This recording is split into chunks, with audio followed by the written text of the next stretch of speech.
नमस्कार। आज हम बात करने वाले हैं सातवें प्रकार के कालसर्प योग या दोष के बारे में। टोटल 12 प्रकार के कालसर्प योग या दोष कुंडलियां बताए गए हैं, जिसको लेकर हम लोग काफ़ी भयभीत रहते हैं। मगर यहाँ पर जो आपको प्रिकॉशन और रेमेडीज बताई जा रही है, अगर आप उनको फॉलो करते हैं तो जो अशुभ परिणाम यहाँ पे बताए जा रहे हैं, निश्चित तौर पर आप उनको दूर कर सकते हैं, मगर समय रहते रेमेडीज कर ली जाए। अब जैसे कि आज हम बात करेंगे तक्षक कालसर्प योग के बारे में। अब तक्षक कालसर्प जब कुंडली के अंदर बना होगा तो कब बना होगा? जब फर्स्ट हाउस में केतु और सेवेंथ हाउस में राहु। अब कालसर्प कब बनेगा? जब इन दोनों के लेफ्ट या राइट में बाकी के प्लैनेट आ जाएं, तब कुंडली के अंदर कालसर्प की स्थिति बन जाएगी। अब ऐसी स्थिति में क्या फल आपको निश्चित तौर पर देखने को मिलेंगे, पहले उसकी बात करेंगे। फिर शुभ स्थिति के बारे में, अगर ये योग शुभ स्थिति में हुआ और अगर अशुभ में हुआ तो किस तरह के अशुभ परिणाम देगा, साथ ही प्रिकॉशन और रेमेडीज। अब सबसे पहले जब ये कंडीशन होगी तो आपको क्या देखने को मिलेगा? दो विवाह के योग, यानी कि यहाँ पर जब केतु फर्स्ट हाउस और राहु सेवेंथ हाउस में होंगे, तक्षक कालसर्प योग कुंडली बना होगा, तो यहाँ पर जातक के ग्रस्त जीवन को काफी ज्यादा ये प्रभावित करेगा। जातक को धन के संबंध में बेशक वो अच्छा पैसा कमा ले, मगर गृहस्थी हमेशा उसकी खराबी रहेगी। तो यहाँ पर दो विवाह के योग, अब कुंडली में दो विवाह के जातक के योग देखने को अवश्य मिलेंगे। मगर जो प्रिकॉशन रेमेडीज बताई जा रही है, जो उपाय आपको बताए जा रहे हैं, उन उपाय को आप समय रहते स्टार्ट कर लेते हैं तो निश्चित तौर पर आप इस अशुभ परिणाम को अवॉइड कर सकते हैं। परिवार में किसी को सीने में दर्द की शिकायत, तो यहाँ पर जातक के परिवार में किसी को, अब यहाँ परिवार से जो मतलब है आपका उसके खानदान, यानी खानदान में दादाजी से स्टार्ट करके आप ले सकते हैं, किसी को हार्ट से रिलेटेड प्रॉब्लम या सीने में दर्द की शिकायत देखने को अवश्य मिलेगी। वाइफ के हेल्थ इश्यू, पत्नी के हेल्थ इश्यू, यानी कि शादी के बाद जो भी उसकी वाइफ है वो बीमार रहेगी, हेल्थ इश्यू लगे रहेंगे। परिवार में कोई बिल्ला या बी नाम का व्यक्ति देखने को मिलेगा, तो यहाँ पर जब ये योग कुंडली में होगा तो परिवार में कोई व्यक्ति बिल्ला नाम से या बी नाम से जिसका शब्द शुरू होगा वो देखने को मिलेगा। सगे संबंधियों से मतभेद, जातक का अपने रिलेटिव के साथ थोड़ा सा मनमुटाव रहेगा। वात रोग, सिर दर्द की शिकायत, वात रोग से पीड़ित। जातक को लक्ष्मी गणेश के सिक्के गिफ्ट में मिलेंगे और उसके बाद बर्बादी शुरू। तो यहाँ पर आप देखेंगे जिसकी कुंडली में भी योग होगा उसको अक्सर लक्ष्मी गणेश जी के जो कॉइन्स हैं, जैसे कि हम दिवाली पे इस्तेमाल करते हैं, वो गिफ्ट में मिलते हैं, और यहाँ पर ये गिफ्ट में मिलना ही उसकी बर्बादी का कारण होता है। तो यहाँ पर कुछ चीजें जीवन के अंदर हमारे कब किस तरह के शुभ परिणाम देती है हमें पता ही नहीं चलता, और हम लोग जाने अनजाने वो गलतियां कर बैठते हैं। तो यहाँ पर जातक को लक्ष्मी गणेश जी के सिक्के किसी से गिफ्ट में नहीं लेने, खरीद सकता है मगर गिफ्ट नहीं लेने, इसका ध्यान रखना है। परिवार में किसी को या जातक को शुगर की बीमारी देखने को मिलेगी। विधवा स्त्रियों से जातक का झगड़ा देखने को अवश्य मिलेगा। बात करते हैं शुभ स्थिति के बारे में। शुभ स्थिति कब होगी? देखिए यहाँ पर केतु कहाँ प्लेस्ड है? फर्स्ट हाउस में, और राहु सेवेंथ हाउस में। जैसा कि आपको बताया है कि कोई भी प्लैनेट कुंडली के किसी भी हाउस में अगर प्लेस्ड है तो वहां पर उसके मालिक और कारक दोनों की स्थिति को कंसिडर करना होगा। अब कुंडली के अंदर फर्स्ट हाउस किसका है? मंगल का, क्योंकि कालपुरुष कुंडली के हिसाब से 1 नंबर की राशि मेष राशि है और मेष राशि के मालिक मंगल।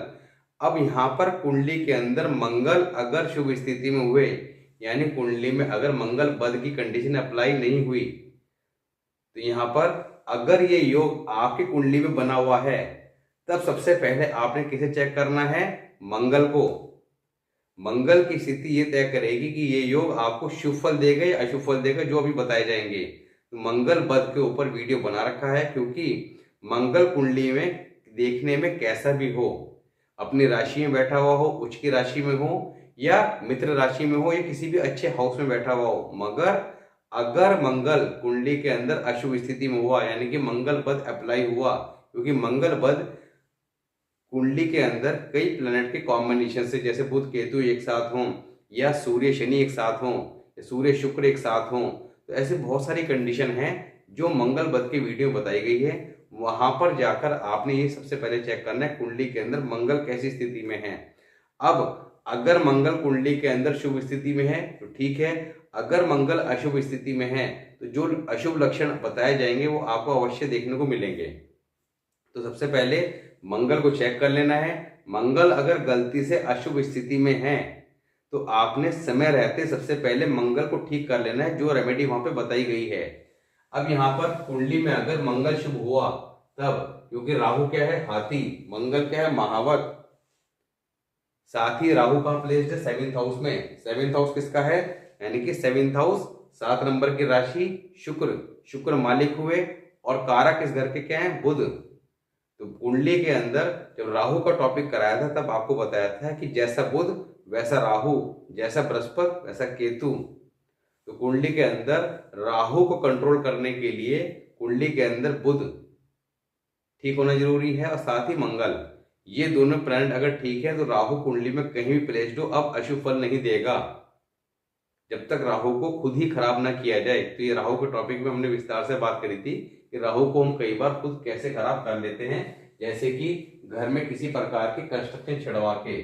अब कंस्ट्रक्शन छिड़वाने के लिए अपने वर्षफल को चेक करना चाहिए कि इस साल हमें कंस्ट्रक्शन करवानी है या नहीं करानी है, मकान खरीदना है नहीं खरीदना है। बिना बात पे आपने टॉयलेट के अंदर छेड़छाड़ करा दी, मकान की छत में रिपेयर करा दी, सीढ़ियां रिपेयर करा दी, तो यहाँ पर राहु कुंडली के अंदर कितना भी शुभ स्थिति में बैठा हुआ हो अब बिगड़ जाएगा। और हाथी अगर बिगड़ जाता है तो फिर वहां पर किस तरह का भूचाल पैदा करता है, यहाँ जातक को पता ही नहीं लगता कि जीवन में अचानक किस प्रकार की घटनाएं घट गई अचानक। क्योंकि राहु किसका कारक है, झगड़े फसाद, जेल, पागलपन, कोर्ट कचहरी, थाना पुलिस, ये सारी घटनाएं अचानक जीवन में घट जाना के पीछे का कारण क्या है पता ही नहीं होता। कई बार हम कुंडली किसी को दिखाते हैं तो आपका राहु बहुत अच्छा है, ये भी अच्छा वो भी अच्छा, मगर घटनाएं क्यों घटी तो उसके पीछे कारण नहीं पता लगा।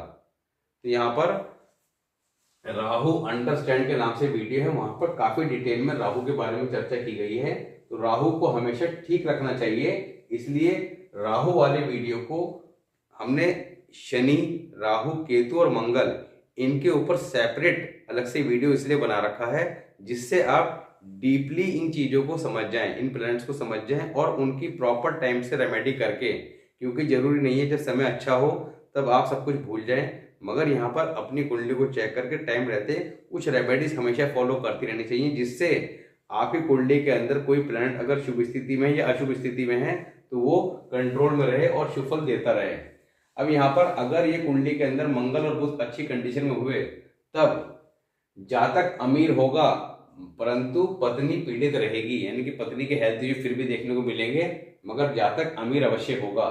जातक अपने शत्रु पर विजय प्राप्त करेगा, सरकार से लाभ परंतु बिजली संबंधी कार्य से नुकसान। तो यहाँ पर जातक को बिजली विभाग में काम करना या अगर खुद का कोई व्यवसाय करता है तो किसी भी इलेक्ट्रॉनिक्स या बिजली संबंधित काम को करता है तो यहाँ पर अशुभ फल ही देखने को मिलेंगे, कोई फायदा नहीं होगा। जातक मेहनती होगा, परिश्रमी होगा, धनवान होगा, परंतु संतान के कारण उसे व्यर्थ की चिंता जीवन में लगी रहेगी। जातक अपने पिता के लिए शुभ होगा। अशुभ स्थिति की बात करते हैं तो जातक सिर दर्द, वात रोग से पीड़ित होगा, बच्चों को लेकर चिंता बनी रहेगी। यदि दूसरा व सातवां घर खाली, अब इस बात को ध्यान समझिएगा, अगर ये योग बना हुआ है 2nd हाउस और 7th हाउस, दूसरा और सातवां घर, सॉरी 7th हाउस और 2nd हाउस, अगर ये खाली हो यानी कि इनमें और कोई प्लैनेट ना हो, राहु तो है ही है पर राहु को आप प्लैनेट प्रॉपर ना मान के छाया ग्रह मानते हैं, तो यहाँ पर बाकी जो प्लैनेट है कुंडली में 7 उनको एग्जैक्टली प्लैनेट मानते हैं। तो इसलिए दूसरा और सातवें घर में अगर कोई प्लैनेट नहीं है तो उन्हें खाली मानेंगे। तब बुध व शुक्र भी अशुभ, तब कुंडली के अंदर बुध और शुक्र भी अशुभ फल देंगे। अब यहाँ पर देखिए कई बार ये जैसे रूल हम बता रहे हैं तो इन रूल्स को जब अप्लाई करेंगे तब आप चेक करेंगे कि आपकी कुंडली में बुध कैसा है, शुक्र कैसा है। क्योंकि यहाँ पर है क्या कि कुंडली को एनालाइज करना चाहे किसी मेथड से करें, कुंडली के 9 प्लैनेट्स को एनालिसिस करना है कि वो शुभ है या अशुभ है। अगर अशुभ है तो उनको रेमेडी के द्वारा शुभ कर लेना है, कुछ स्टैंडर्ड रेमेडी है, कुछ स्पेसिफिक रेमेडी है, डिपेंड करता है कि सिचुएशन में कौन सी रेमेडी को यूज करना है। तो दूसरा और सातवां घर अगर खाली हो तो यहाँ पर बुध और शुक्र भी कुंडली में अब अशुभ फल ही देंगे। शुक्र क्या है? पत्नी का कारक, गृहस्थी का कारक, लक्ष्मी का कारक यानी कि धन की समस्या, गृहस्थी में कमी, पत्नी के हेल्थ इश्यू, पत्नी से झगड़ा, और साथ ही बुध क्या है? हमारे बहन बेटी बुआ का कारक, तो वो परेशान रहेंगी, उनसे वैचारिक मतभेद रहेंगे। बुध क्या है? व्यापार का कारक। बुध क्या है? जुबान का कारक, जुबान कड़वी कर देगा जातक की। यदि कुंडली में शनि भी पीड़ित हो, अब अगर ये योग कुंडली बना हुआ है और शनि कुंडली में कहीं भी प्लेस्ड है और वो अब पीड़ित है यानी कि अशुभ है, तब पिता व गुरु के लिए अशुभ देगा। जैसे कि आपको शुभ स्थिति बताया कि यहाँ पर जातक अपने पिता के लिए शुभ होगा, मगर अगर कुंडली में शनि पीड़ित हुआ तो जातक पिता के लिए और गुरु के लिए अशुभ होगा। यदि 7th और 8th हाउस में सूर्य हो, अब 7th हाउस और 8th हाउस, या तो 7th हाउस में राहु के साथ या 8वें घर में सूर्य हैं, तब पोते के जन्म के बाद हानि, जातक के घर के पास खाली व उजड़ा हुआ प्लाट या मकान होना अशुभता की निशानी होगी। तो यहाँ पर अगर ये योग कुंडली बना हुआ है और आपके घर के सामने दाएं बाएं कोई ऐसा प्लॉट या मकान है जो उजड़ा हुआ हो, तो यहाँ पर आप समझ जाइएगा कि ये योग कुंडली में अशुभ स्थिति में है। और जो रेमेडीज बताई जा रही है, प्रिकॉशन भी बताई जाएंगी, उनको आप प्रॉपर फॉलो करना स्टार्ट कर दीजिएगा। अब यहाँ पर अगर जातक के पहली संतान, अब इस योग को पहचानने के लिए सबसे अच्छा क्या है? अगर पहला बच्चा लड़का पैदा हो तो ये योग कुंडली में शुभ स्थिति में माना जाएगा, और अगर पहली लड़की हुई तो यहाँ पर ये योग कुंडली के अंदर अशुभ स्थिति में होगा। तब धन, जमीन, पत्नी के हेल्थ इश्यू देखने को मिलेंगे लड़की की पैदाइश के बाद। कम पढ़े लिखे लोगों से जातक की मित्रता देखने को मिलेगी। तो ये यहाँ पे शुभ और अशुभ स्थितियां देखने को अवश्य मिलेगी, क्योंकि यहाँ पर ये योग कुंडली के अंदर या तो शुभ स्थिति में होगा या अशुभ में होगा, तो दोनों में से कोई ना कोई सिम्टम्स आपको अवश्य मिल जाएंगे। अब करना क्या है इसकी बात करते हैं। अब बात करते हैं प्रिकॉशन और रेमेडी की। अब देखिए यहाँ पर अगर ये योग कुंडली में है, शुभ स्थिति में हो या अशुभ स्थिति में हो, अगर ये योग कुंडली में है तब नीले वस्त्र ना पहनें, तो नीले वस्त्रों का त्याग कर दें। घर में कुत्ता नहीं पालना, तो यहाँ पर डॉग पालने को लेकर सख्त मनाई गई है। अगर आपने कुत्ता पाल लिया तो यहाँ पर गृहस्थी पूरी तरह से बर्बाद हो जाएगी, बहुत ज्यादा अशुभ फल देगा। यहाँ पर कुत्ता नहीं पालना है। घर में आग जलाकर धुआं नहीं करना है। यहाँ पर पूजा पाठ के समय जो धूप बत्ती करते हैं उसकी बात नहीं की जा रही। जनरली कई बार हम लोग किसी प्रकार की लकड़ी इत्यादि या और किसी प्रकार का सामान अपने बरामदे वगैरह में जला के धुआं उत्पन्न कर देते हैं, तो वो धुआं घर में बिल्कुल नहीं करना। 21 वर्ष की आयु से पूर्व विवाह न करें। आवारा साधुओं से दूरी बनाए रखें। तो आवारा साधु जो सड़क पे साधु घूमते फिरते रहते हैं, उनसे किसी प्रकार के कोई ताल्लुकात नहीं रखने, दूरी बनाकर रखनी है। जिद में आकर समय का नुकसान करेगा, तो यहाँ पर जातक अपनी जिद के कारण किसी की सुनेगा नहीं और अपना नुकसान कर बैठेगा। तो जातक को जिद नहीं करनी चाहिए, दूसरे की सलाह लेकर ही काम करना चाहिए।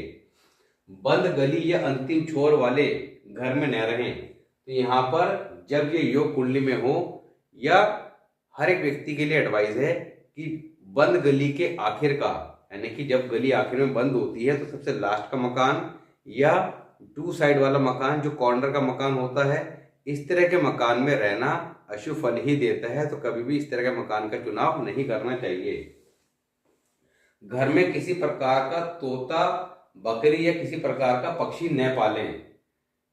अब ये तो थी प्रिकॉशन। अब बात करते हैं उपाय की। तो जातक को हमेशा अपने पास एक रेड कलर का हैंकी यानी कि लाल रुमाल यूज करें, रखें अपने साथ। दूसरा, काले व सफेद कुत्ते की सेवा करें। अब यहाँ पर पालना नहीं है, सेवा करनी है, यानी कि स्ट्रीट डॉग जो होते हैं, गली के अंदर जो कुत्ते होते हैं, उनकी सेवा करना शुभ फल देगा, बहुत ज्यादा शुभ फल देगा। साथ ही कंबल दान करें। अब कंबल कैसा? काले और सफेद रंग। के कॉम्बिनेशन में किसी भी तरह का कंबल मंदिर में डोनेट करना, ये यहाँ पर संतान के संबंध में काफी ज्यादा शुभ फल देगा। केसर तिलक करें। अब केसर का तिलक माथे पर करना है। किस तरह करना है?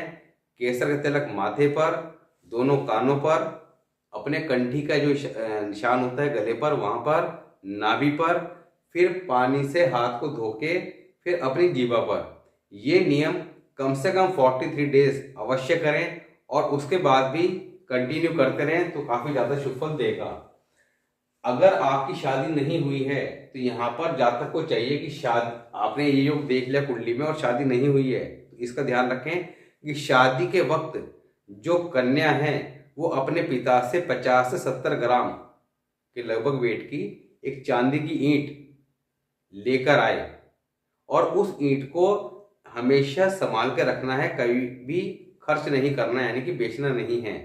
और अगर शादी हो चुकी है तब आप खुद खरीद के रख सकते हैं और अगर ससुराल से मिल जाए तो ससुराल से लेके अपने घर में रख सकते हैं। तो यहाँ पर अशुभ फलों में ये काफी ज्यादा बचाव देगा। 7 नारियल, जो नारियल हम पूजा में इस्तेमाल करते हैं जटा वाले, 7 नारियल शनिवार के दिन सबसे पहले जल प्रवाह करें। उसके बाद एवरी सैटरडे 1 नारियल जल प्रवाह करते रहें। अगर ये काम आप कर लेते हैं तो 100% ये योग जो आपको अशुभ स्थिति में दिखाई दे रहा है अगर आपकी कुंडली में, तो आपको शुभ फल देगा। और अगर किसी भी तरह की स्थिति में है या नहीं है, मगर अगर ये योग बना हुआ है तो ये रेमेडीज और प्रिकॉशन को आप फॉलो करते हैं तो 100% आप इस योग के शुभ फल प्राप्त कर सकते हैं। तो आज हमने बात करी तक्षक कालसर्प योग के बारे में। नेक्स्ट वीडियो बात करेंगे जब राहु 8वें घर में और केतु 2nd हाउस में होंगे तब ये योग किस तरह का अशुभ या शुभ फल देगा, क्योंकि 2nd हाउस में केतु बहुत ज्यादा शुभ फल देने वाले कहे गए हैं और 8वें घर में राहु अशुभ फल देने वाले कहे गए हैं। तो यहाँ पर किस तरह का कॉम्बिनेशन, किस तरह के रिजल्ट देगा और कैसे, क्योंकि यहाँ पर जब राहु 8वें घर में होंगे और केतु 2nd हाउस में होंगे तो ध्यान रखिए यहाँ पर अगर ये शुभ हुआ तो विदेश योग और अगर अशुभ हुआ तो जेल योग अवश्य देगा। इसकी बात चर्चा करेंगे हम नेक्स्ट वीडियो में। मिलते हैं नेक्स्ट वीडियो में, तब तक के लिए नमस्कार।